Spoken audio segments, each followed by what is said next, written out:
and how much he's learned. Yeah, once you get past Nintendo and the word Super, the Super Metroid and Mario 3, not really very similar games at all. Very different for sure. So, looks like we're off. Yeah, we are off. Gameaholic's going to actually get this first power-up mushroom right away.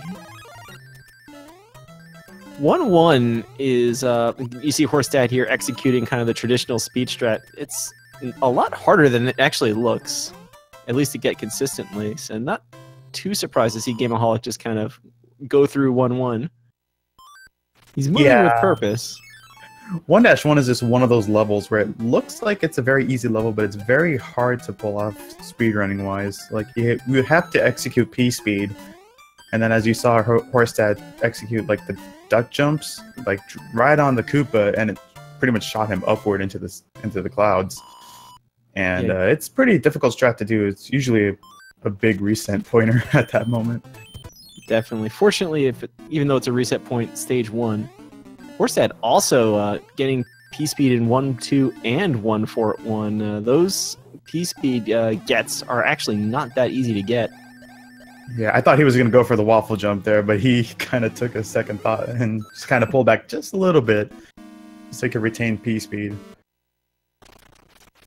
Yeah, Gameaholic going through 1-4-1.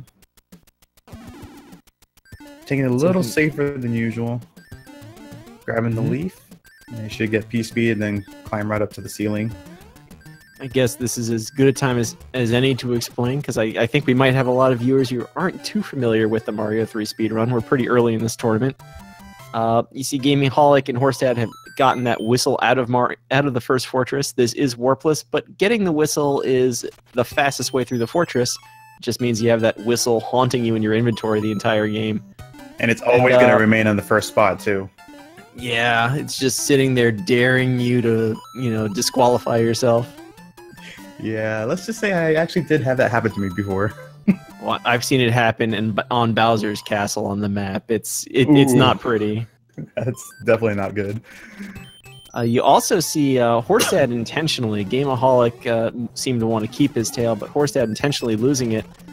Mario 3 P-speed has this kind of awkward mechanic to it where if you jump with P-speed and you have a tail, there's actually sort of like this countdown timer internal to the game that you can't see, and after a certain amount of time, you just simply lose your P-speed. And, well, we don't want that to happen. Plus, every time you jump, you slow down. So both runners ditching the tail, though Gameaholic wishes he got that Superman jump. Yeah, I think when he was trying to set up for P-speed in 1-6, he may have lost a little bit of speed going across that gap. There it is again. It seems like there was sub-pixels involved in that, so it kind of decreases your speed slightly, so you won't get the full momentum going to get a full P-speed jump. Well, he's got it now. Yeah, I think the going back and forth motion can also get you P-speed as well. Unfortunately, he takes a death there. Already down 2 lives in the beginning world. While Horsedad is in the airship, right at the end of it, about to face Larry, I believe. Yeah, let's see this, if he gets the fire kill here on Larry. Good job. That fire kill is so hard to do. The hitboxes is on the Koopa than kids. It looks. Yeah, like the hitboxes on the Koopa kids, they're like very tiny. So a lot of times you may see the fireballs just kind of pass through them. But Horsedad pretty much demonstrated very well, like, how to do a fire kill on the Koopa Kid. It takes 10 fireballs to kill him. Yeah, as some of the other runners of this game like to say, I'm looking at you also. This game certainly has hitboxes. They exist somewhere. Where they exactly are, we may not be able to tell you, but they definitely are there. Indeed, they are. It's just very tiny. With the 2-1 setup here, very nice. Just this really smooth movement. I'm loving it. Very beautiful 2-1 from Horsedad. Retaining P-speed the entire way. Now, when Horsedad was working with you at SGDQ, I mean, how much did he work with you on just like maintaining P-speed like he's doing through levels? Well, I pretty much worked on World 3 for the majority with him. Basically 3-2 and 3-3. Those were like the main levels that I was having trouble getting P-speed in. especially 3-2, because that level can be kind of finicky, and there's like a lot of cheeps just you gotta avoid. And then he showed me like how to do the precise jumps, and I was like pretty amazed on how you can actually get past that level really fast. So, but yeah, he also showed me a few things in World 4 as well. 4-1 mainly, like an optional speed strat to get P speed. So yeah, I'm definitely like looking at Gameaholic strats, and his he's having like a little bit of trouble like with the Superman jump, kind of controlling Mario at speed. And we're seeing kind of Horsedad, who knows all the tricks of this game, knows exactly how far Mario is going to be able to jump, making these ridiculously long jumps over spiky platforms. Yeah, and sometimes the A presses can be kind of deceiving as well, like how long you hold it or how short you like tap it, or really. Mario's trajectory for the jump can vary like pretty drastically. Yeah, and some of these longer jumps can be a little tricky to make if you just don't quite exactly make it here. Horsedad kind of making really short work of the early levels in World 2 here. Gameaholic actually getting through 2-1 without too much trouble. He lost fire, which is going to set him back a little at the fortress, but he's in good shape. Yeah, and I believe he gets the next fire power up on the airship, so the other power-ups that he will see is the leaf. Getting a leaf here, we kind of talked about jumping can slow you down with a leaf, but this platform, among others, not that forgiving, and certainly a tail can help a newer runner kind of get through some of these stages faster than they would be able to otherwise. Correct, yeah. I've also noticed that like when that platform is moving to the right with you, like, and you try to move forward, it just tends to slow you down a lot more. So yeah, I'm not sure what does it either, but it can just eat all of your momentum. Yeah.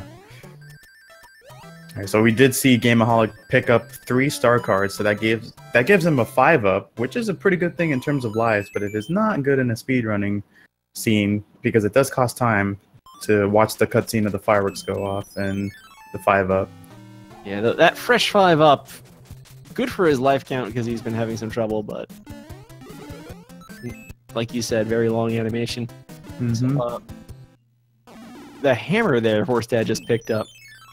We're going to see a few of those as we go along here.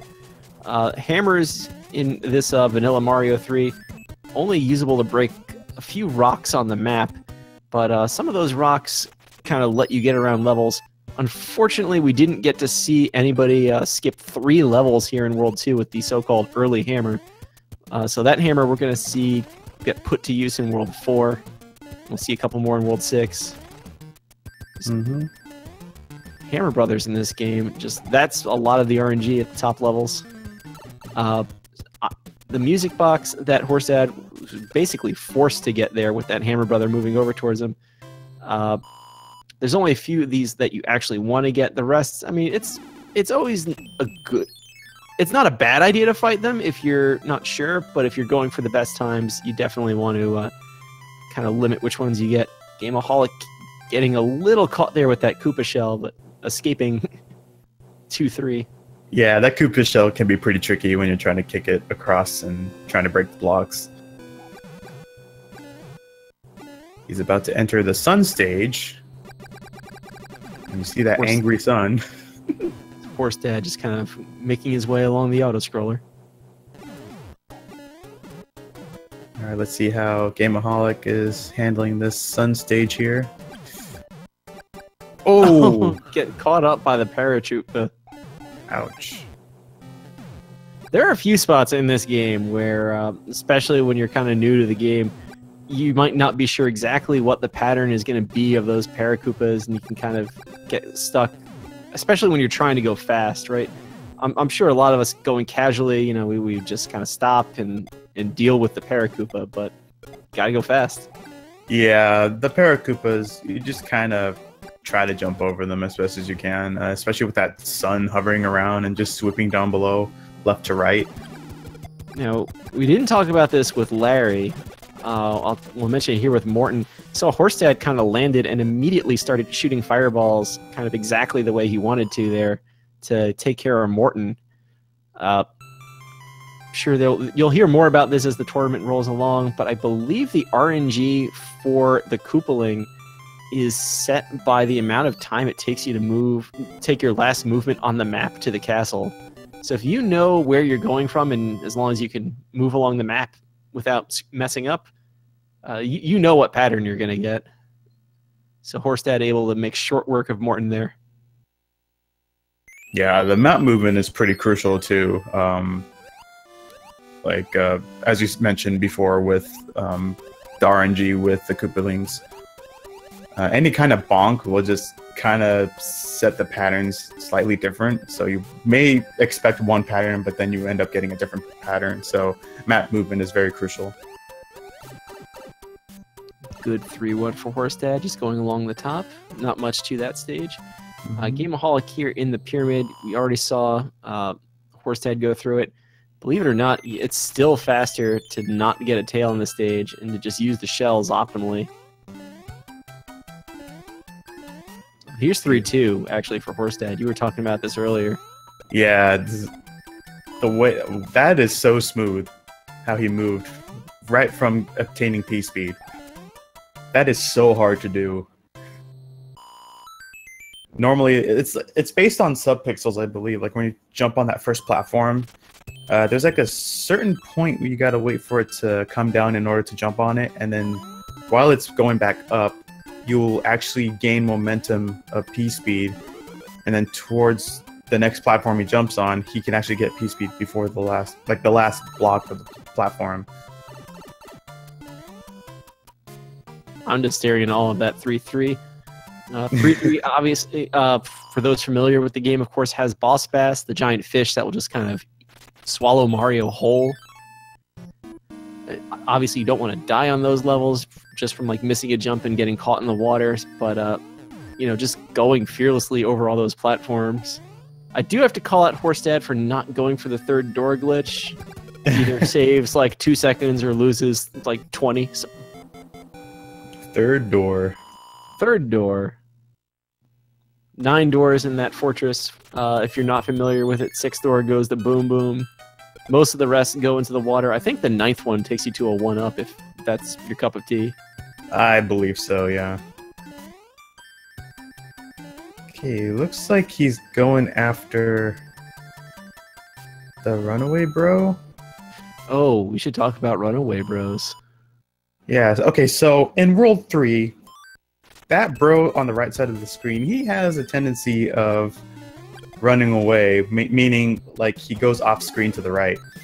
Now, on the map, you will see that there's bridges that goes up and down. Now, if he were to like die in a level, then the bridge will like basically change. So he would actually need the bridge to be down in order for him to cloud 3-6 to go to 3-8. Now, if something were to happen, like let's say he dies to something in 3-4 and there was a bro in the way, then the bridge is lifted up for 3-6. So then he would have to take an intentional death in 3-6 because that level is an auto-scroller, which can cost a lot of time.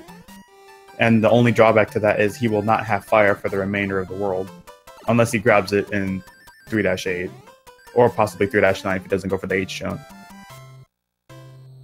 Yeah, you'd have to sacrifice the H jump, which we should see coming up. 3-8 has fire, but risky to do anything really in that stage. Rule 1, especially mostly because you just use that cloud, you can't use it again if you die. Is just don't die in 3-8. Survive 3-8 by any means necessary. Horsedad not having the H jump. Oh, right, sorry. Go ahead. That lowercase h. Yeah, I mean that's really all there is to it. Just don't die in 3-8. Yeah. If the Hammer Brother does run away, things can get a little screwy with the routing. Gameaholic gonna take the star in 3-2. Let's see if he gets all 3 stars. Yeah, he's gonna ride the platform. This is definitely like one of the old school strats from back in the day, Nintendo Power days. Yeah, I definitely did this when I was a kid. Same. Makes the level a lot easier. That's for sure. There are actually like a lot of blocks in this game, and from a speedrunning perspective, you rarely see it. where they only have stars if you're already invincible, including some in stages that don't actually have stars in them. Yeah. So knowing about those can, they can help out. Oh my goodness! He almost got eaten by Boss Bass. Gameaholic in peril here, dealing with Boss Bass. Horsedad keeping fire along the World 3 airship. Very important there, as Wendy is probably like the worst Koopaling ever. It is one of the more tougher Koopalings to do a fire kill on, because she throws rings, and if you were to like bounce on her head, and she will throw another ring instantly, and there will be rings just bouncing around the screen. So Horsedad is going to perform a quick kill here. Yeah, unlike a lot of the other Koopalings with fire kills, Wendy has a flat arena. She's on the ground. Not just that like hard to pull off. Yeah, jump just kills like on Wendy took him off. The scariest. Yeah, I remember like when I would get to Wendy and I don't have fire with me, I would at least have a leaf just so I could have a safety damage boost. So like I would get the 2 hits in there, and then probably on the last hit I'll take an intentional damage boost to get the last hit in there, just so I could retain the mushroom. Oh, Gameaholic, don't do it.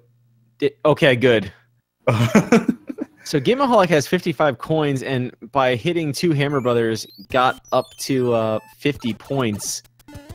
If you don't know, the way white coin ships work in Mario 3 is if you have a multiple of 11 coins, and the tens digit of your score is that same factor of 11.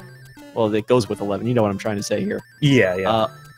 You will turn a normal Hammer Brother, which are the ones in worlds 1, 3, 5, and 6, into the white coin ship, which is a nice long auto-scroller full of about 167 coins and a 1-up mushroom and 2 Boomerang Brothers. Great for casual play. Terrible for a speedrun. And it goes really slow.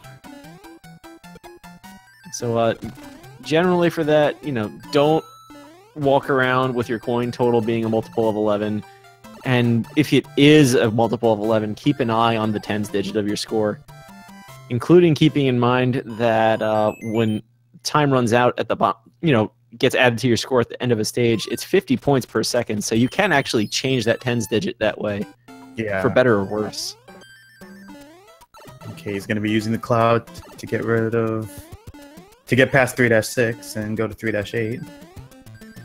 And Horsedad doing the P-Speed strat in 4-3, which is also another difficult strat to pull off. Oh, and he does it beautifully. They say 4-3 is the stage to learn if you want to understand how P-Speed works in this game. I can definitely agree with that. Really tight. Horsedad going to use the first hammer here to avoid the fortress.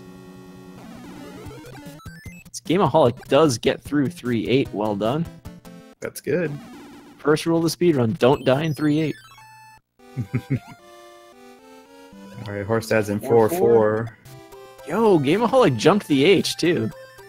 That's what's up. Loses fire, but jumps the H.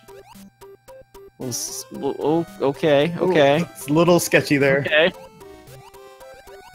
Horsedad also actually pulling off a little trick there. I believe it's super swim speed, where as Big Mario you can run in, well, what amounts to shallow water, and if you duck just about the same time you fall off the platform, you can kind of keep that running speed into the water.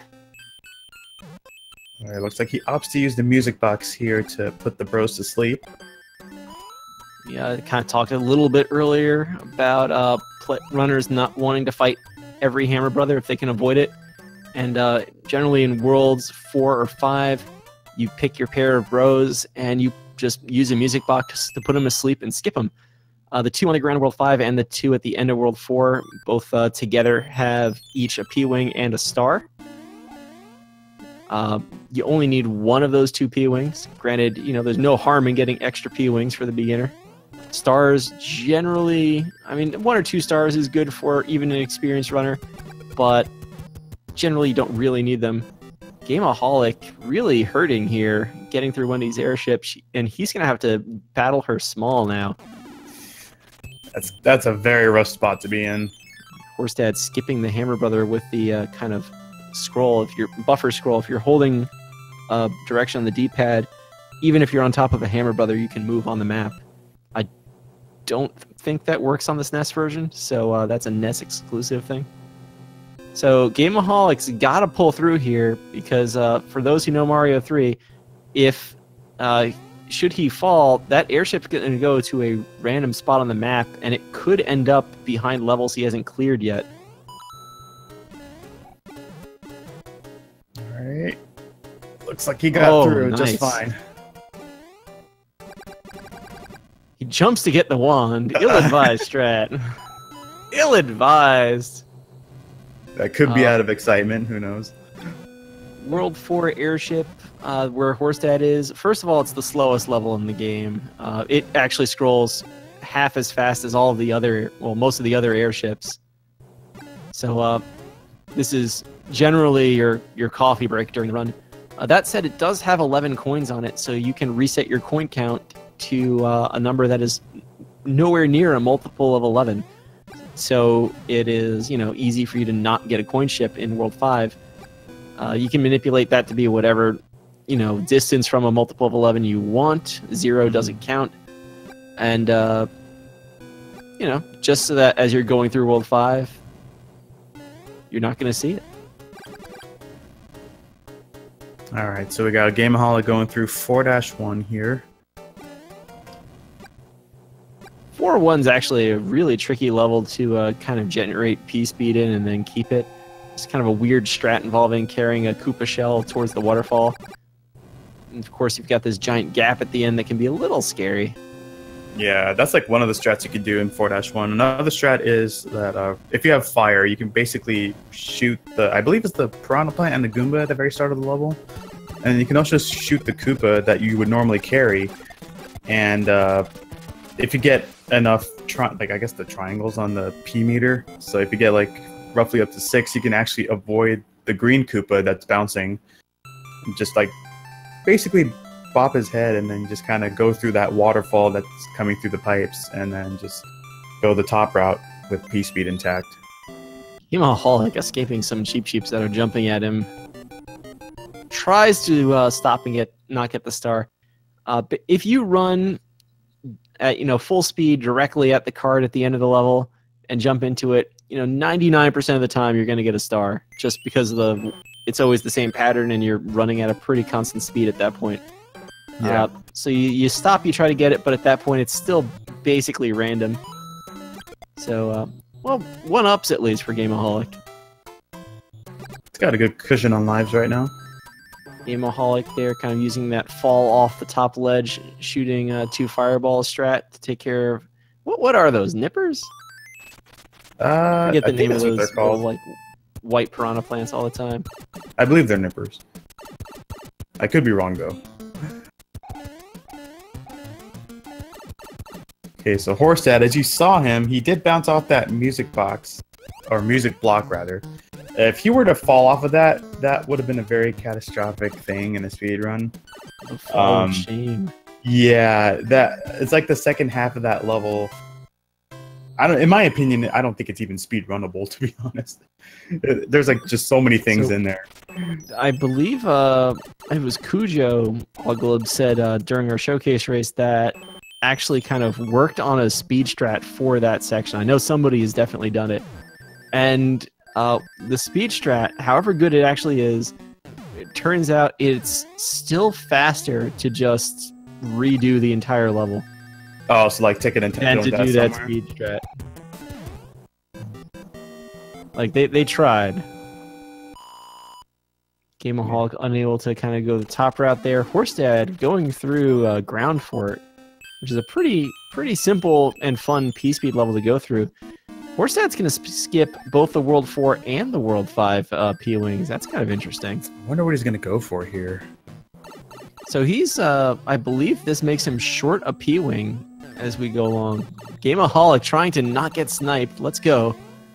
Oh, goodness. 4-4 is a very scary level with that Lakitu floating around, throwing those spinies at you. So I think Horsedad's move here has to be either 6-9 wall jump or 7-6 clip. levels we're going to see later, kind of when the players start emptying their inventory. Gameaholic is going to get the World 4 P-Wing, fighting the Sledge Bros. There could be a possibility Horsedad may play 610. I think I've seen him play it a few times before. It was something that he's been working on for a while. I mean, it could... I'm not sure if he really will be going for 610, but it's a possibility. Maybe. But yeah, without that P-Wing, so... We'll just have to wait and see when he gets to World 6. There are some other strats, but we'll see. Made short work of 5-4. I'm not sure how often I've seen that Fireball strat to open 5-5, but I like it. I was scared. Yeah, this was another level that Horsedad showed me, 5-5, like shooting the fireballs at the very start of the level, just to give you more of a head start of getting P-speed. Horsedad getting another music box. Doesn't have a spare one to really use at this point, I think. He might, but... no, he skipped the World 2 Bro as well. Yeah, he skipped that one. And you do want a music box for World 7. Yeah, towards the end of that. Nice 5-7. Alright, Gameaholic's going through 4 Fort 2. Approaching Boom Boom.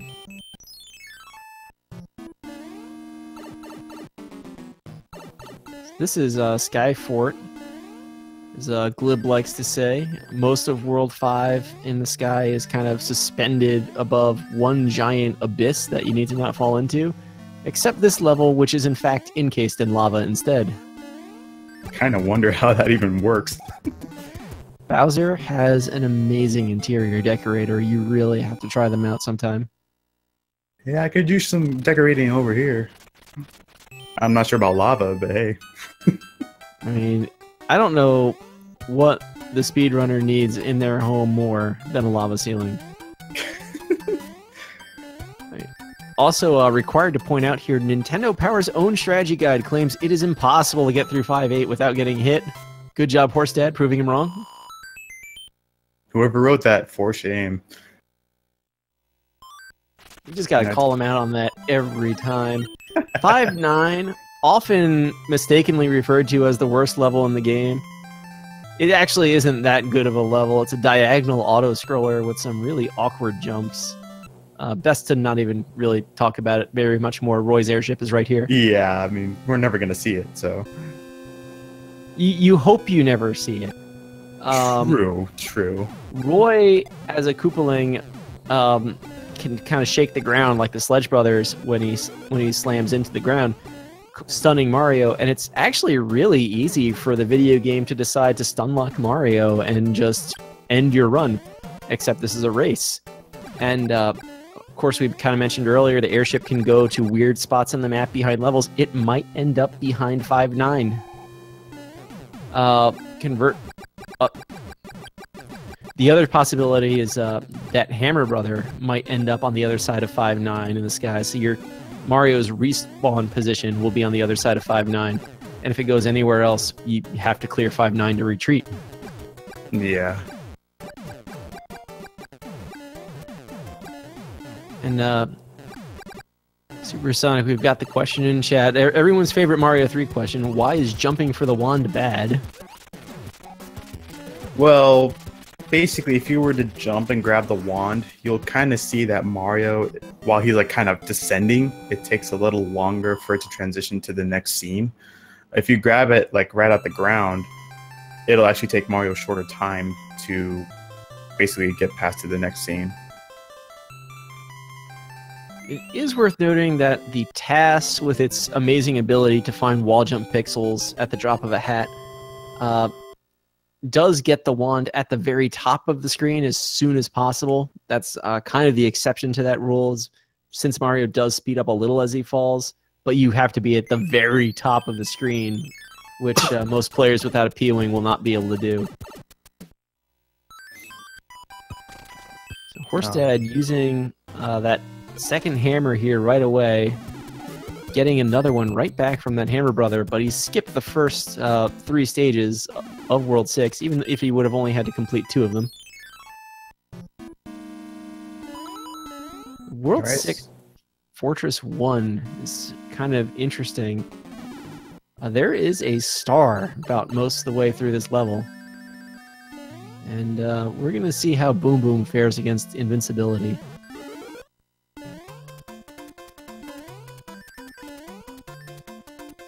Besides the damage boosting at the beginning of the stage, getting Small Mario makes it significantly easier to get there.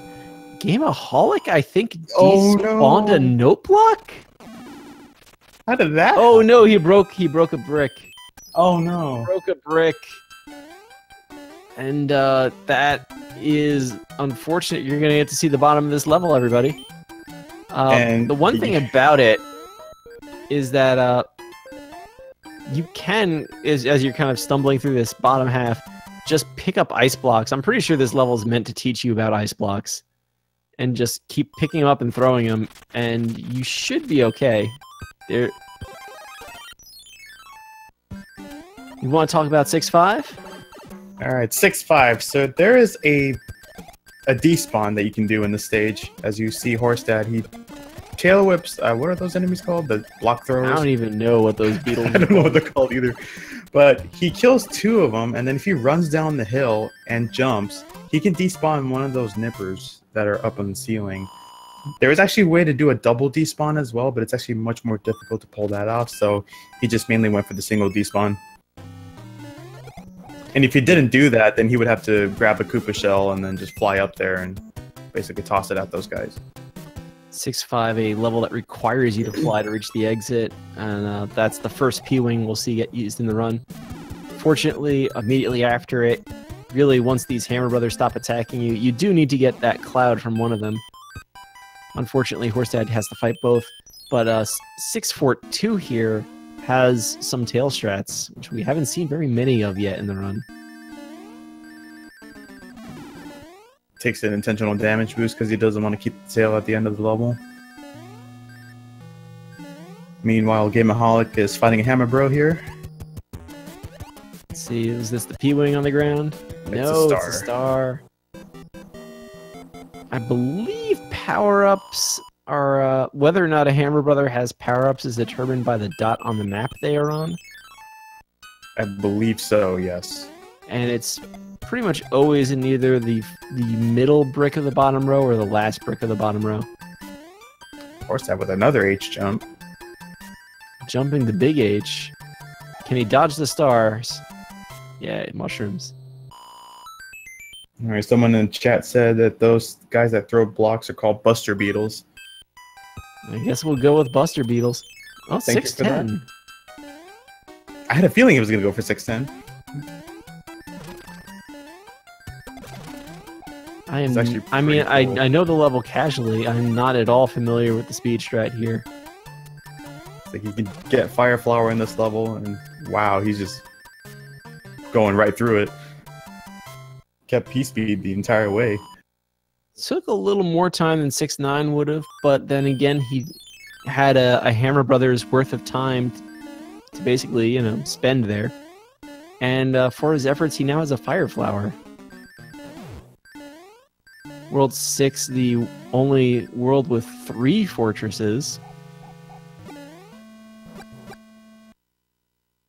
Horsedad here is going to go to the left side opposite the door because of this auto-scroller to try and build up P-Speed, just to save a little bit of time in the Boom Boom room. Oh, Gameaholic! Don't mess with the rotary lift. Oof. Just jump over that thing. It's bad. Yeah, 5-4 is like one of my least favorite levels to go through. This is where a lot of deaths happen for me. It's just not a fun level. If you're not comfortable with these jumps in the ground, you can fly over it, actually. There are some clouds up top with coins to go along. But obviously that's generally slower than just attacking the stage. Definitely slower than having P-Speed. Gameaholic, just get that card, get out of there. Don't deal with Lakitu. Unfortunately, getting a 5-up. Maybe fortunately, I don't know. He might win our hearts with the life battle here. And Horsedad just about halfway through the airship in World 6 as Gameaholic takes a death in 5-5. Horsedad not able to... he might not have even gone for the clip here. It's the most useless clip in the game. Not that hard, but it saves 0 time. Wastes 0 time, too, though. So, Horsedad here, it's worth noting, basically has to complete this stage with a power-up. It shouldn't be that big a risk for him, but you definitely want to have at least a mushroom heading into 7-1. Nice fire kill. That was a really cool fire kill.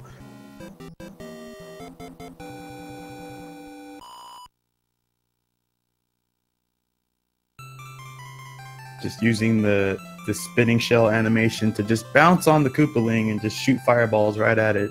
Alright, this is where everybody in chat needs to place their bet. How many attempts at the clip here in 7-1 is Horsedad going to take? You basically, the short way of describing this is you slam Mario's skull into the corner of the wall. That's a good way to put hope it. that he goes through it. I'm going to say 3. He's having the run. Let's see number 1. Ah! Called it. You know, you worked with him a lot at SGDQ. I should have trusted you. And there is actually a couple ways to do that clip in the corner. You can either do it by standing or like just jumping right into it, or you can do a duck jump as well. But I find it more easier to do it like standing, like do like a standing jump on it. 7-2 is pretty infamous as well, and he's opting not to use a star at the beginning of the level, just taking the damage boost off that Piranha Plant. I mean, he doesn't really need fire until the airship, unless he plays 7-4-2, which I don't recall if he does or not. And even then, there's a lot of stuff between now and then. Yeah. Gameaholic actually opting to get a leaf within Skyfort. I mean, there's still a little World 5 left. It's a little scary, so it's not the worst strategy in the world.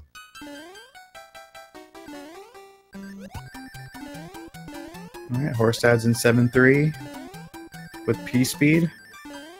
7-3 actually another one of those levels that has a star at the beginning, and as long as you keep an invincibility, you can keep it through the whole stage. Don't even need it here. Gameaholic not able to save it there. I don't think that Paratrooper was going to go low enough anyway. Horsedad like skipping 7-4, the actual worst level in the game. An auto-scrolling water level.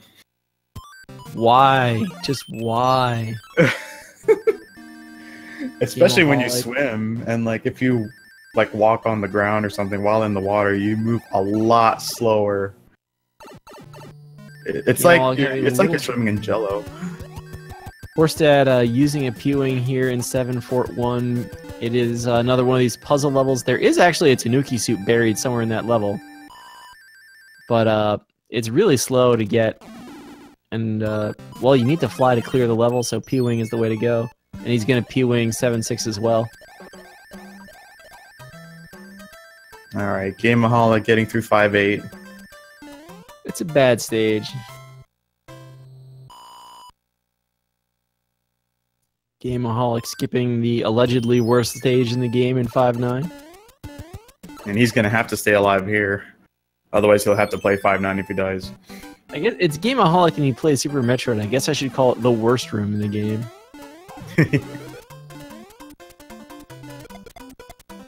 Alright, so Horsedad is going through 7-8, taking a damage boost and grabbing a star.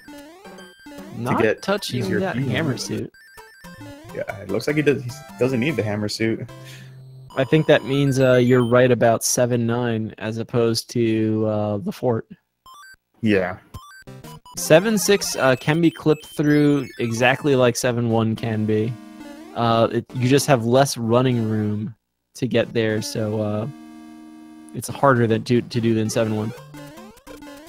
All right, so it looks like he opted to cloud 7-9 and goes for 7-4-2. There will be a damage boost that he will take to make him small to get through these narrow gaps where the dry bones are, as you see here.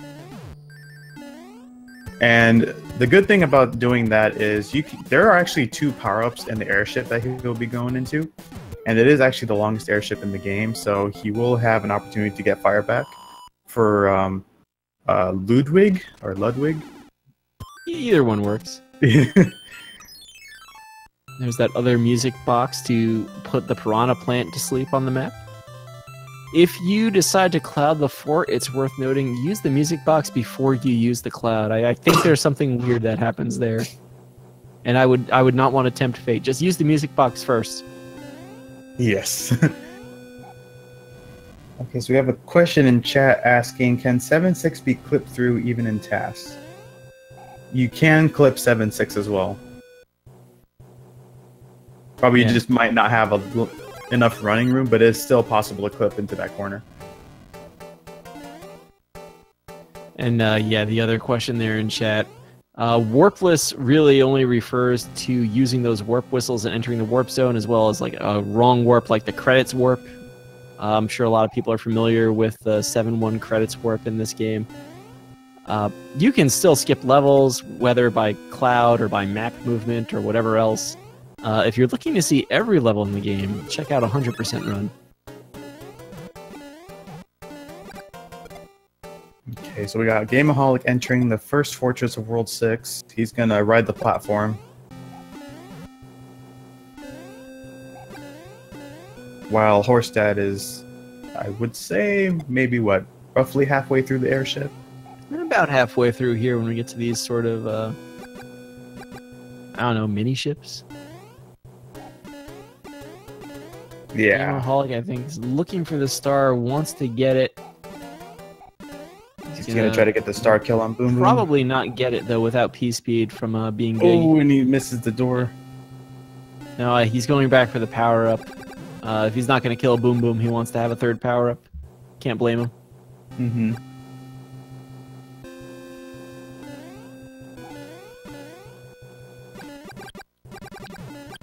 Horsedad getting through the end of that airship. I thought I saw something weird there for a second. Gameaholic taking one hit against Boom Boom, but getting through the fortress. That's what counts.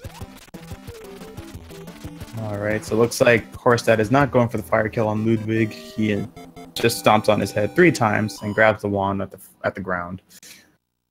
And we are on our way to World 8 for Horsedad.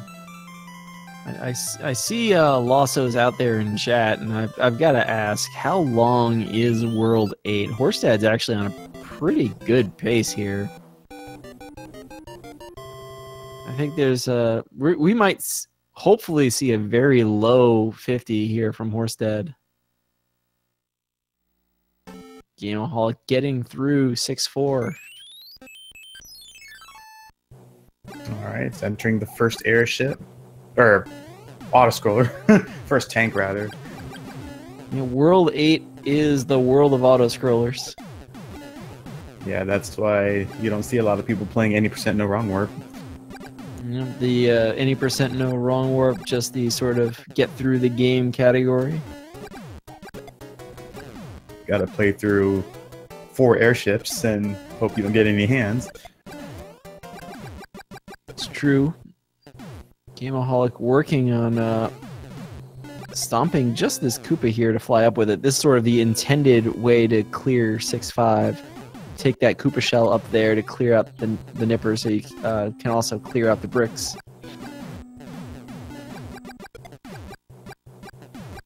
Alright, so it looks like Lasso said that he can still possibly get a 51, meaning Horsedad. And yeah, that's basically the normal sound of cannonballs being fired in World 8. NES sound chip, not the most powerful sound chip in the world. By sound chip, I mean it doesn't even have a dedicated sound chip. What am I talking about? That's why you despawn the music in Mega Man 3. And you kind of noticed that Horsedad was grabbing the bob-ombs and just kind of killing him off. He was reducing lag. Otherwise, if there were multiple bob-ombs on screen, and they were all exploding, it would create a huge amount of lag, which is something you don't want. That Boomerang brother, unfortunately, getting the throw off. If you get the kill before it manages to throw Boomerang, that chest appears pretty fast. Yeah, it's very rare to get that boomerangless bro.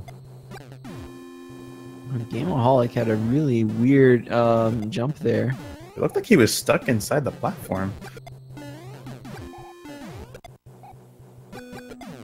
Gonna opt not to go for the secondary P-speed strat.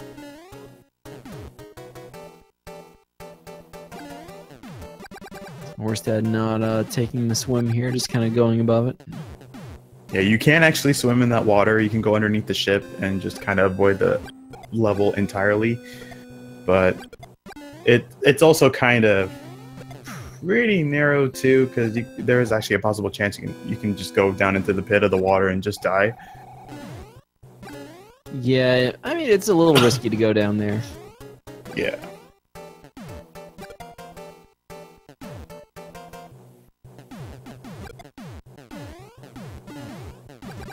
Let's see. He's going for the boat swag. He's going for boat swag. Just run under there, and duck slide under there, and just jump a lot. And hopefully that means you don't get any hands. Now, I'm gonna kind of look away here. Apparently, whenever I'm watching a run, the first hand decides it's time to come out to play. We're hoping to not see any hands. I feel like he's gonna get one. I heard the third movement and was like, oh my goodness, he made it. At least the third hand is not that bad. Like, you can Third just get hand, P-speed. pretty free. Gameaholic is in... What is this, 6-6? What was... I don't even know that level. 6-9. That's the inside of 6-9. I've never seen that level. I never play it, actually. 6-6 and 6-9 are actually both water levels internally.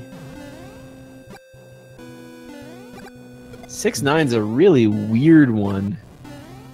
Yeah, it's like a water maze of sorts, and there is a boss. I don't know if it's Boss Bass or Big Bertha. I always get confused between the two. That one's a Big Bertha. That's a Big Bertha, right? That's a Big Bertha. Kind of spits out that little tiny baby. Yup. Gameaholic making way through 6-9. Oh, he's in the... Let's see. That's not 6-9, the fortress. Oops. Losing mushroom. Horsedad entering Boom Boom's chamber. Neutralizing it. Also, probably an interesting thing that we haven't noted about the Blast Fortress in World 6.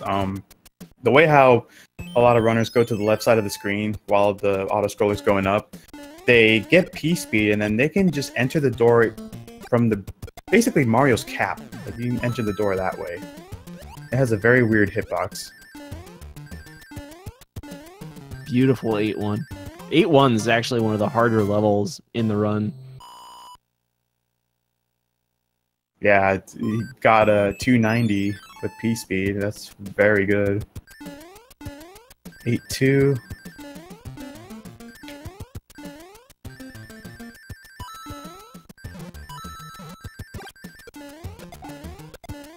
Wow. Shooting those piranha plants, that's pretty difficult to do as well. Like, you would have to shoot the fireball at the precise moment while maintaining P-speed.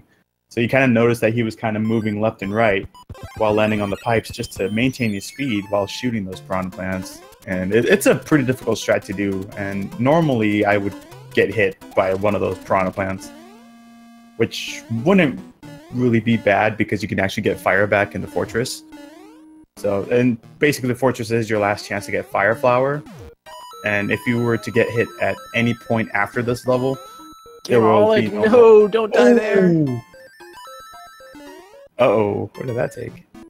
As long as it's not between 6-1 and 6-2 and 3. Okay, looks like we're it's okay. decent spot. So as you were saying, Horsedad is now past the last Fire Flower in the game. Doesn't have a Fire Flower or a Hammer Suit in inventory. So this is the Fire Flower he's going to have to kill Bowser with. Yeah, and if he takes damage at any point, he will not have Fire Flower, so he will have to wait Bowser to basically force himself down to the pit. So it costs a lot of time. Horsedad not just going up against the edge of the screen here and using the patented world-famous Auglib Super Tank Strat TM. Yeah, shout outs to Glib. That said, I'm sure you'll see it here. The right side of the screen is actually one of the safer parts of this stage. Surprising for an auto-scroller that it's the very front edge that you want to be on. Yeah, you can pretty much see what's coming up ahead and then just kind of... Gameaholic, not like this. Oh my gosh! I mean, entry the castles. I'm not sure if it's worth it to... I guess you have to... Oh no. You have to clear World 6, but not that's not going to do it either.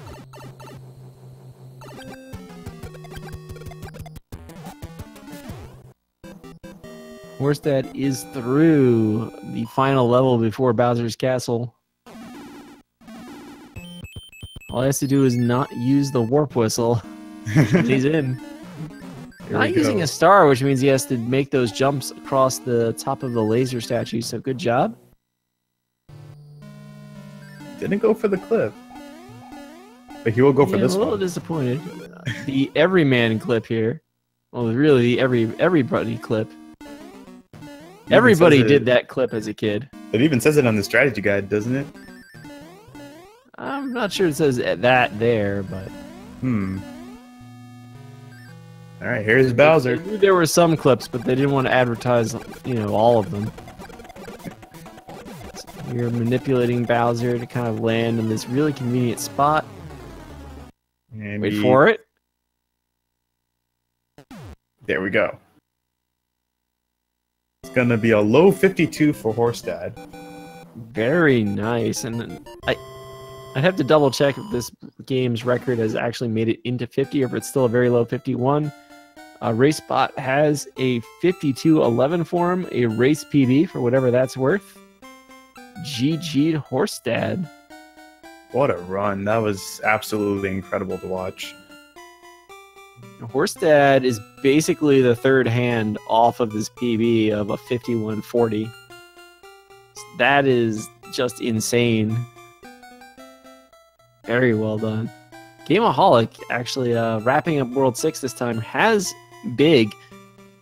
So it's that time again. How many tries at the clip? I'm gonna say 5.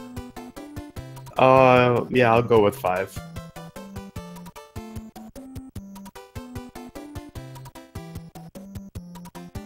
So yeah, that's kind of an early round in the tournament here. We're already seeing our first 52.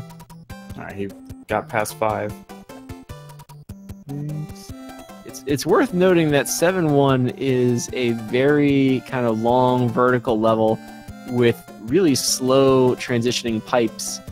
It actually makes it really, really long, really annoying. So even if you get this clip on your 11th try, I think that was 11. I wasn't keeping track after that. That's still significantly faster than going through the stage. Although you can P-wing it, but then you have to spend one of your P-wings. Yeah, and having P-wing is very crucial in this world as well. You gotta have at least 2 of them, I believe. Oh, Gameaholic's gonna opt to use a P-wing here in 7-2. We talked about the P-speed strat last time, but we didn't really talk about why.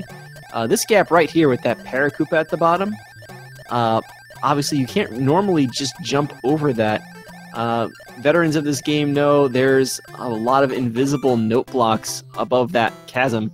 The game intends for you to go in there and just, you know, reveal a lot of those note blocks by jumping up and trying to jump out, at which point you go down through a pipe, through some water, through another pipe, and you can actually cross the note blocks, which is as slow as it sounds. It's just brutal to go through. Just don't do it if you don't have to. Alright, so Gameaholic is going to try to get the stars in a row. Let's see how many stars he gets. Got 3. Okay, is he gonna keep it going? Looks like he Here's is. another That's 4. one. Let's go, let's go! I think both of these blocks have one. That one might go left. Okay. So that's 5. Brick does have another one, but there's really no need to get it at this point. 5 stars. Best 7-3, 5 stars. Would play again. Reviewer also notes it's not 7-4. So one thing here, and I like to do this myself too, if you're going to use that P-Wing in an earlier level like 7-2, you can kind of decide to not use a P-Wing here in 7-4-1 because you'll just keep that tail. One thing you also saw there, we kind of talked about this really early during the race, just the P-Speed mechanic and how if you jump with P-Speed and a tail, it will eventually just run out of its own accord. The game just doesn't want you to fly infinitely. This isn't Super Mario World where you just have to tap left. So you saw him kind of have to land and then take off again there. Alright, then he uses a P-Wing in 7-6 to avoid another vertical scroll. Well, not a vertical scrolling level, but just a vertical level in general. And it also has a gimmick where you stand on the platforms and every time you jump on it, it changes directions. Or it just basically leads you to a certain direction. So that's a very slow level, so it's highly recommended to use a P-Wing up there. Okay, I believe Gameaholic's actually going to do 7-7 here, which is actually one of those star levels. But this time there's munchers. Getting stars is the intended strat. I actually do play 7-7 instead of 7-8. 7-7 and 7-8, I believe, have kind of comparable times. Yeah, 7-7 isn't too bad of a level, as long as you get the stars and not get chomped by the munchers.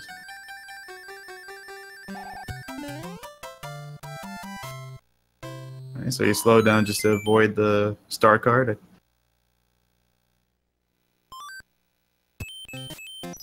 Alright, he's going to play through 7-9. So it looks like he will be clouding 7-4-2 and putting that piranha plant to sleep with the music box. Yeah, 7-9, definitely an easier level than 7-4-2, and I think they also have comparable times for completion. Not sure what Gameaholic's going for here. 7-9, if you haven't figured it out by now, is the maze level. There are actually opportunities to clip in the corners as well. Ooh, and he takes a hit from the Koopa. You can practically skip the entire maze by clipping through the bottom corners of the level and get to the pipe that way instead of navigating through the maze. Looks like Gameaholic, he's going to get this Fire Flower and then make it the rest of the way. As Gameaholic works his way to the airship here, we actually have Horsedad here in the booth, our race winner. Congratulations, Horsedad. Thanks. Thank you very much. That was a really good run. How mad are you at the third hand right now? Too upset.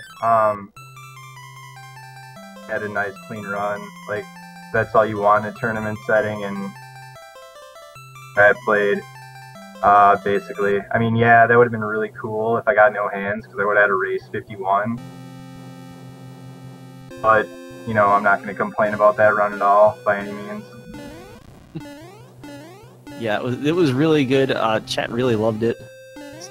Good job. I guess. Yeah. Sorry, what?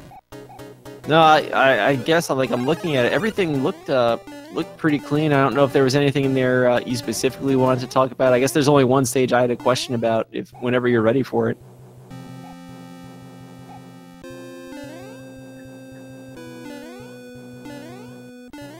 And No, really, it's just why 610? Well, I'm glad you asked. Actually, because kind of a newer route. Actually, Karua came up with that about a year ago when he was grinding the category. And basically, that's I fought both Hammer Brothers in World 2, right?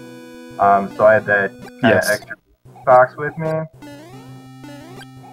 Like, if I was doing PV attempts, I would do exactly what I did, like, every time, no matter what. But since it was a race, I was, in World 5, I was kind of seeing what the P-Wing Hammer Bro was going to do, which, right before I was about to encounter him, then I can use my music box, so I skip both of them. I'm better off doing that fire route, going to 610 and having my fire flower there at Worthless Star Bro in World 5 at the bottom there. Gameaholic actually getting all the way through the airship here up to Ludwig. Just want to make sure he takes care of business here. Very nice, actually. But yeah, I had never actually seen that 610 decision before. I mean, I've seen a few 100% runs, but yeah, I think I like it. Similar to the 610 100% strat. I'm pretty sure Mitch came up with that, actually. It's really cool. So yeah, it's just kind of a twist on that. So you grab your fire flower with P-Speed. Yeah, and if you execute 610 with P-Speed, you fire kill Boom Boom in the fortress. Get the fire kill on the Koopa Kid at the end of World 6. It's not too much slower than P-Winging over 6-9. And since I would have had to fight a useless bro in World 5, you're better off doing that, I guess, if you can pull it off. Yeah, I got you the fire flower back for Boom Boom as well. Just gotta at least just feel good. Yeah. I was really happy I pulled that off cleanly, because, I mean, when I'm doing attempts, it doesn't happen that well usually, so.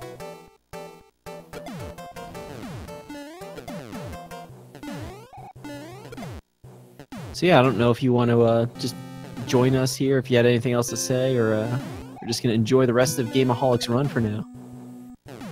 Yeah, I'll probably sign off here. Thanks you guys for commentating the race. And yeah, I just hope I didn't peak too soon, basically. Yeah, you. let me double check here really quick. You, if favorites hold up, you're going to get the Cole in the next round. You might also get, I guess it's Ziogman. I don't know if you have any hopes for that match. I don't know, I feel like I should be able to win that match, no disrespect to either of those two runners. Doesn't really matter to me who I play, as long as I have a decent race, I think I should come out on top. So I guess either one is fine with me. Okay, well, good luck in the next round, good luck in the whole tournament. Let's, I hope we still see lower times from you. It would be really cool to get a 51 in a tournament setting. You know, I'll be honest, I don't know if I'm going to top that run, especially in a no reset, you know, one off. But yeah, well, you know, who knows? I think I'm going to take off and start going to bed here. So yeah, all thanks right. again, guys. Have a good evening. And, somewhere else along the way in this tournament here. Okay, well, have a good evening. Thanks again for the race. Gameaholic there, going for the boat flower. It's not an easy power up to grab, as we all just saw. Boat mushroom a little easier. Just have the mushroom just crawl towards him. I think but that basically, cannonball might have shaved him too. Yeah, basically the way to grab that flower is like you would have to do a duck jump right into the little gap of it. There is also another strat you could do, is like clip into the corner of the block. He's going for a swim. Ooh, goodness. He's gonna have to like mash that swimming button in order to basically stay underneath the ship and not get towards the very bottom of it. But as I was mentioning, like for the fire grab, you can actually clip into the corner of the block, like the right corner of the block, and you can grab the fire flower as it's coming out, so you don't have to like wait for that little tiny animation of it coming out of the block. Gonna swim the entire way underneath the ship, avoiding all the obstructions.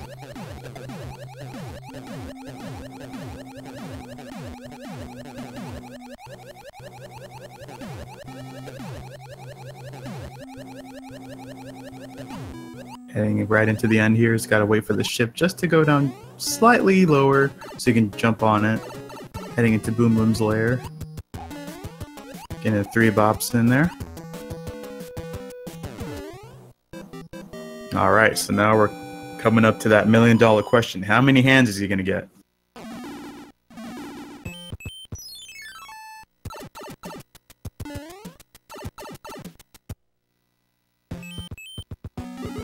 Gets the middle hand there. Now the middle hand's actually the shortest hand out of all 3 hands. The first one's actually the worst one.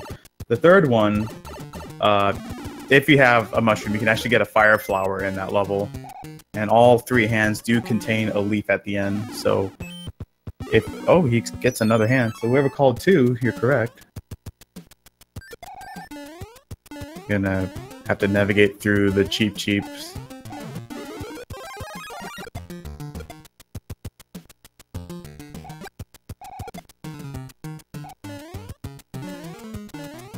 Alright, looks like we lost Mr. Cab.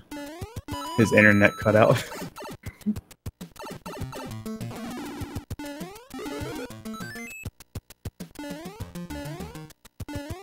Alright, so hopefully he'll be able to get back on. But in the meantime, we have Gameaholic in the fast airship with Fire Flower. And this is actually one of the most dangerous auto-scrollers in the game. As you can see, it's like tons of bottomless pit all over the area, and it's moving fast. And you got a lot of those rocky wrenches. It would actually be more beneficial to have the Fire Flower, although I have seen other people use the P-Wing in this level.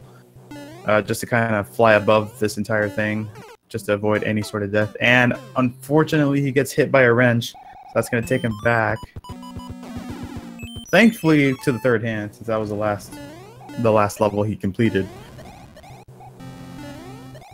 So now he's going to use one of his leaves that he procured in the hand levels.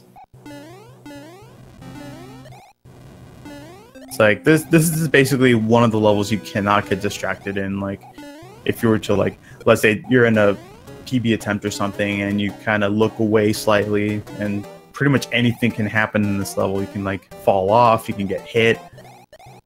Just this level just spells out death. So you should have a much more easier time with the raccoon leaf. Alright, makes it to the end of the stage. Heading into Boom Boom's lair. Hit that 1, 2, 3 bop. Grabbing the orb.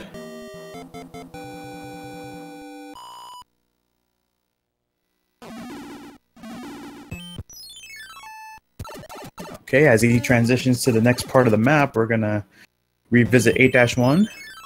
Now, since he has the raccoon leaf, he can opt to fly over the level and enter a pipe, which is more than likely he will do here.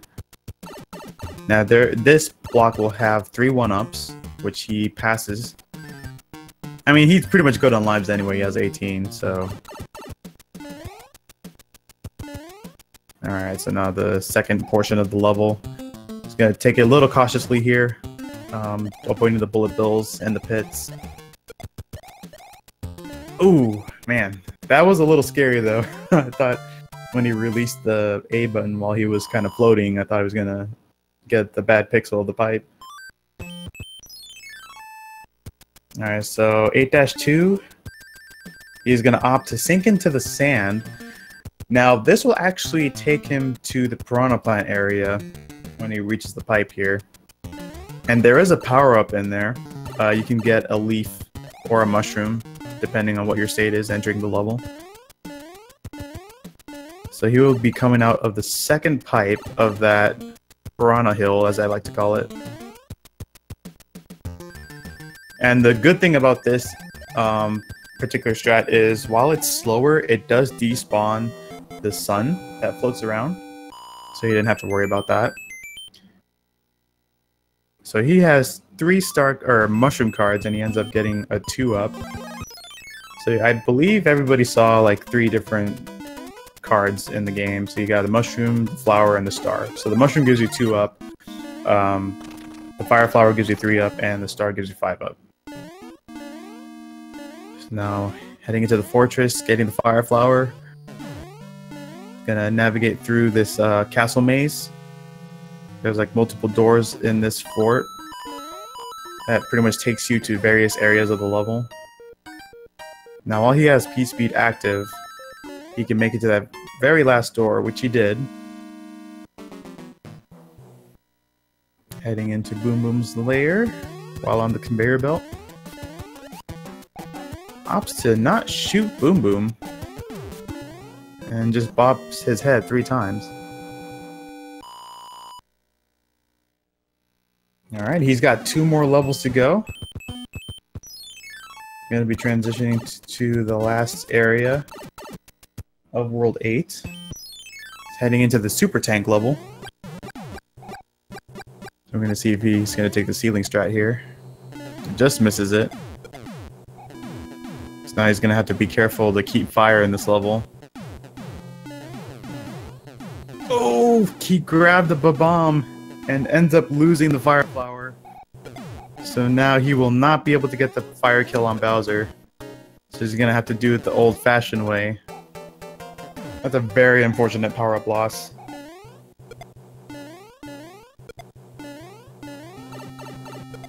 And he loses the mushroom as well. He's going to have to be careful here. Because if you do die in the auto-scroller, like, you'll get sent back to the beginning of the level again. So that's like one of the drawbacks of auto-scrollers. And just like any level in general, there are no checkpoints in any of these stages.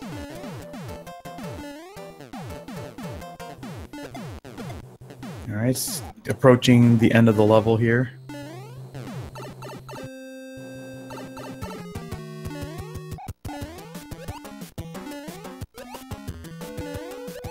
Alright, he gets Boom Boom down, grabs the orb, and we're heading into the final stage. Here we go at Bowser's Castle.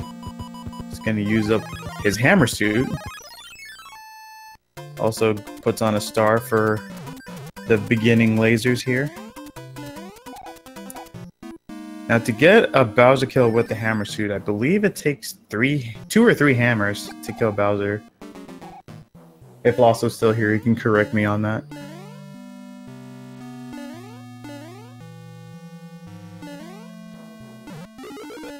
I'm just gonna do that free clip.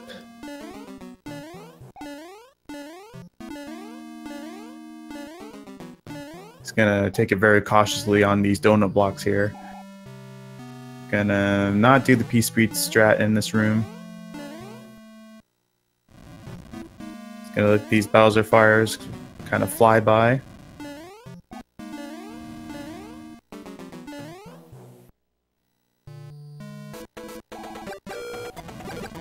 And there we go, Bowser goes down.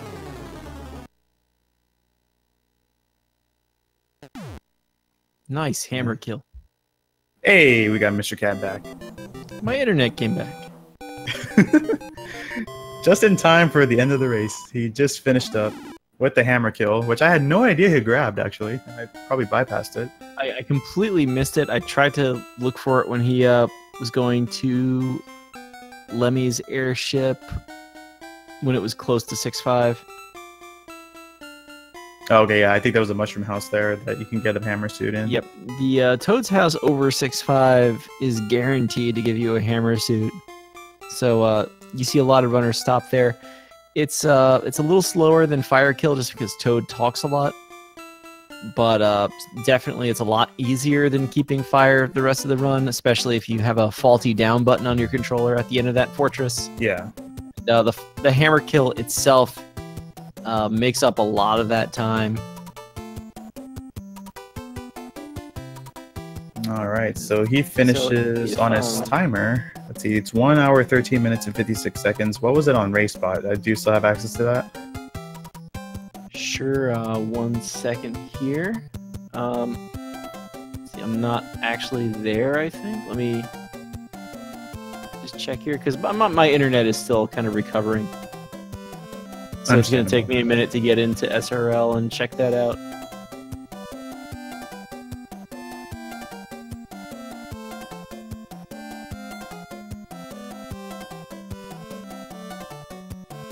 But actually, what I'm more interested in we were saying kind of before the race, his PB, at least on speedrun.com, is a 126, and this is a 113. So that's a new PB I'm not for sure him. And it's actually a high 126, so I don't know if this is a just under 13-minute PB or not, but that's pretty good. Yeah, hats off to him. Well played. PB in a tournament race. Let's go. That's really nice to see. Like, you're in a tournament race and you end up getting a PB at the run. Like, win or lose, that's still got to be a pretty good feeling. Definitely. All right. I wonder if he's going to join us for an interview or if he's going to pass on that. We'll give him a moment.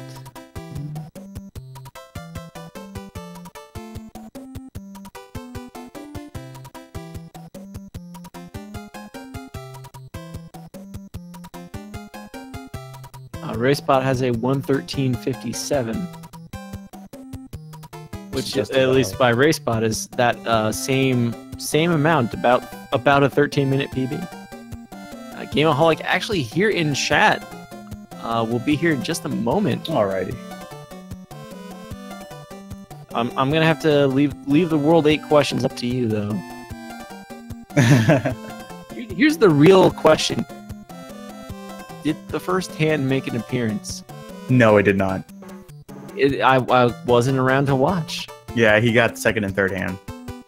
But no first hand. No first hand. That's the only one that matters. No first hand. That's probably the best thing we could ever see in terms of grabbing hands.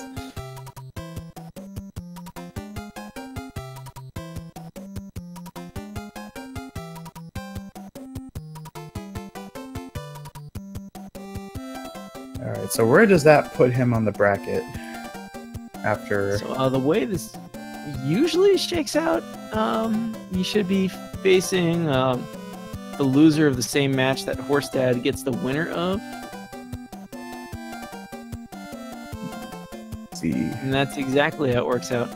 Sometimes in these tournaments where you don't have an exact power of 2 entrants, the first round of the loser's bracket can be a little weird.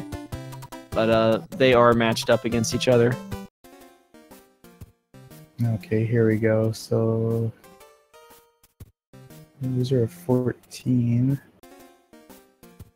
Oh, the call and Zugman. Yep. Okay, that should be a pretty good matchup too. I know the call recently got a PB. He had like a 55, I believe. So that should be a very good match. Yep, and I mean, as much as we just did see a 52, and we're talking about like some 55s matching up against that, Mario 3 can have some pretty brutal luck at times. There's unfortunately actually a strong chance Horsedad just had his best match of the entire tournament, but really that's the worst news for Gameaholic. But Gameaholic's joining us right now. We've got to know how does that feel, that 113? Well, it's a 13-minute PB, so looks like that sub-hour is getting a bit closer. Love to see that happen. Recently just started doing Mario 3, let alone any tournament, so this is my second Warpless attempt. So we'll see how this goes from here. Welcome aboard. Thanks for having me. We want to see a lot more of those. You know, if you just PB by another 13 minutes in your next race, that'd be great. Well, I just need to stop getting triple cards. I don't know how I even got the triple mushrooms. It's like the hands at least my worries at that point. The real skill though is to get the triple flowers. Triple mushrooms, you just need to kind of hesitate 3 times, and it might just happen. The flowers, you have to really work to get. I'm going to see that in one of my PBs. But okay. I mean, take us through the run. What did you like? What did you hate? Mostly trying to memorize which Hammer Brothers get which items, since I'm still trying to learn the route, and I don't recall which Hammer Brother drops which, so I usually end up doing all, and most of the time I'll end up having an extra star and music box, and so that's times that I could usually get. Other levels are basically levels I'm trying to optimize P speed in, and some of those levels can get really punishing, like 1-6. Yeah, 1-6. I mean, I was just learning about it during the showcase race when Glib was talking about it. I guess it's that gap can sometimes get you, and I don't know. It feels sometimes like the Superman jump. It's if you don't get it right away, just forget it and get through the stage. But at the same time, it's no, we're gonna do this. All right. But other than that, like, most of the early levels are tough just because you don't have as many safety items. But once you get through the later games, the option becomes a lot more flexible. It's like skipping 7 Fortress and or having extra P-Wings for 7-2. At levels like 3-8 still stresses me out because if you die there, you have to go through 3 extra levels. Yeah, that is rule 1. No deaths in 3-8. And I definitely did see, you know, speaking of item juggling, you know, use that P-Wing in 7-2, but then kept the tail through 7-3, so you didn't have to use another one in the Fortress. I like that. Yeah, speaking of P-Wing, I think the really silly one was messing up on 6-9, where I went to level without the P-Wing, so... Everybody's done that at least once. I was like, why can't I fly through this level? Oh, I didn't use my P-Wing. So, just take a quick death and snap the P-Wing and fly over there. I was really worried about keeping the hammer suit on Bowser, since during my practice run, I've choked on those runs once or twice. So, I'm really glad I was able to use the hammer on Bowser. Yeah, because like when I was watching you play through the Super Tank level and saw you lose fire, I was thinking, oh man, he's not going to have fire to like get the Bowser kill, but I had no idea you picked up the hammer suit. I believe you picked it up like in the Mushroom House above 6-5, correct? Oh yeah. It's okay. Well, safety hammer, since there's no way I can keep a hammer throughout the whole level. Gotcha. But it's been pretty fun. It's definitely interesting playing a Mario with grabbing as low items as you can, but still optimizing speed. Since I've casually done 80% and Hundo, but the Warpless is a definitely interesting category, and I'm definitely having a lot of fun with it. Yeah, we definitely look forward to seeing you get like better times in this category. Go ahead, Mr. Cab. You going to say something? No, basically the same thing you just said. Glad to hear you're having fun. Keep getting that time down. Just, you know, keep going faster here and there. Great job, by the way, on the Wendy kill. Going in there small and surviving that nonsense. Oh man, yeah. She's like, ironically, she's the one that I usually get hit the most from. So just for me to go through her flawlessly is nice, especially since it would really suck if the airship went past all the other levels that I have to go through. Yeah, we were a little scared when Lemmy's airship ran away once or twice. They're like, don't go between 6-1 and 6-2. Don't go between 6-1 and 6-2.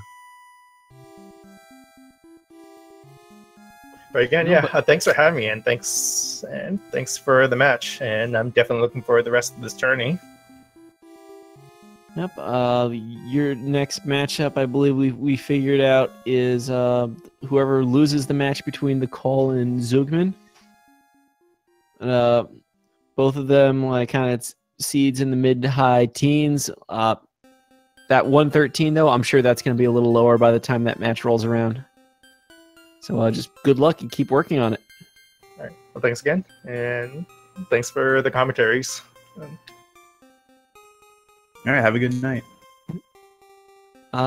Everybody in chat is asking what is up next. I believe that is it for here, the flagship Speed Gaming Prime. I'm sure the folks here are going to have some stuff set up or a host. The next match in this tournament that I know of, bringing up the schedule, should be tomorrow at 8:30 p.m. if you are on the East Coast of the United States. Adjust your time zones accordingly. That one will be between Pro A 007 and iBubba 7, Battle of the Sevens. And also tomorrow at 9 p.m. Eastern, Supersonic. Do you know this guy? The Hackster? Hacksaw Racing Supersonic? I just recently found out about him, and he actually came to my chat the other day, and when I was playing Mario 3. And he recently got a PB as well. He got a 55, and I got a 56 just recently. So it's going to be a very interesting match between me and him. Do you have any words for the Hacksaw right now, here live on Speed Gaming? Just bring your A game. That's all I gotta say. Wow. Also in that team's same time slot will be Narfman 0 against the Ace of Arrows. Ace of Arrows using a gamepad, a dance pad in the showcase race, will be presumably using a normal controller tomorrow night. So keep an eye out for that. And when Chuck attacks, there's 3 races tomorrow night. When Chuck attacks against Dodge Master Dooley tomorrow night, 10:30 Eastern. So those matches beginning in about 20 hours. So if you want to synchronize watches and be ready for those. It's gonna be an action-packed night. Yep. So I think that's it for us. Don't forget to follow the runners. Don't forget to follow Speed Gaming. Thanks to our wonderful tech crew behind the scenes, making sure everything worked and went seamlessly for us tonight. And I guess that's it. Have a good night, everybody. Take care. Keep those fire flowers.